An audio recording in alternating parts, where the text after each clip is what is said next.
Donc notre activité, ça s'appelle le home ball. Donc le home ball, c'est quoi? C'est un équipement sportif à l'intérieur de laquelle on peut pratiquer deux nouveaux jeux sportifs de ballon. Le home ball foot qu'on joue avec les pieds ou le home ball hand qu'on joue avec les mains.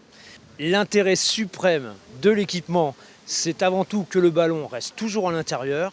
Donc ça solutionne beaucoup de problèmes avec les ballons qui vont partout. Donc c'est l'avantage numéro 1 du home ball. En termes d'équipement, la mise en œuvre de cet équipement est très simple. On a plusieurs modes d'implantation. On a même un modèle transportable que l'on peut monter et démonter comme on le souhaite. Un équipement se monte en 20 minutes. Donc on a plusieurs tailles d'équipement qui permettent justement de s'implanter dans différents endroits en fonction de l'espace que l'on a disponible.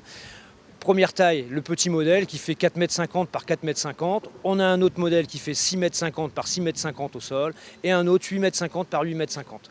On peut se servir donc de l'équipement en lui-même pour se faire des passes, pour faire des grands ponts, pour marquer. On peut se servir des côtés pour tirer dans le côté pour que ça aille directement dans les cibles.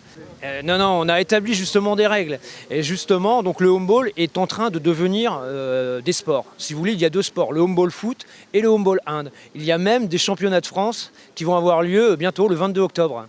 Donc nous, sur l'équipement sur lequel on pratique nos championnats de France, c'est sur un équipement 6,50 m par 6,50 m, ce qui permet de pratiquer en 2 contre 2 au pied et en 3 contre 3 à la main. Il y a des filles, justement, le gros intérêt du home ball, comme on est dans un périmètre restreint, ça nous permet de mixer les équipes, d'avoir des garçons, des filles ensemble, même lors des compétitions, et d'avoir également possibilité de faire des pratiques intergénérationnelles. La Coupe du Monde de football, plus tard, aura peut-être lieu dans un match, dans un équipement home ball, pourquoi pas. C'est très spectaculaire à jouer, très spectaculaire à regarder. La qualité fondamentale d'un home baller, c'est d'avoir envie de prendre du plaisir, peu importe ses capacités physiques. Bien entendu, les meilleurs ont plus de chances de gagner, mais dans nos règles, nous avons établi des règles où des fois même les moins forts physiquement peuvent gagner. Pour la petite info, quand on met le ballon dans une de nos cibles rouges, on ramène le score de son équipe à 0. Donc ça veut dire qu'un match n'est jamais gagné jusqu'à la dernière seconde, on peut perdre son match.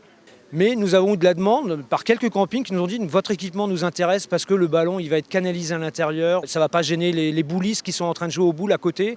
Donc il y a énormément d'avantages avec votre équipement. » Donc on a commencé à vendre des équipements comme ça ponctuellement. Et après on a pris le virus avec les campings parce qu'on a fait les salons. Et tout de suite ça a permis de décoller énormément vers cette cible qui est demandeuse justement de nouveautés et qui est demandeuse d'activités intergénérationnel, comme je le disais tout à l'heure.